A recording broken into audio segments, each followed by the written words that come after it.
You ask Tiger to solve. This deals with linear equations with one unknown.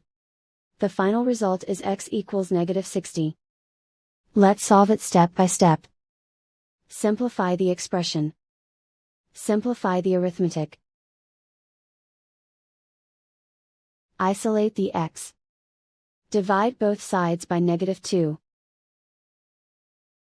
Cancel out the negatives. Simplify the fraction. Move the negative sign from the denominator to the numerator. Find the greatest common factor of the numerator and denominator. Factor out and cancel the greatest common factor. And so the final result is x equals -60.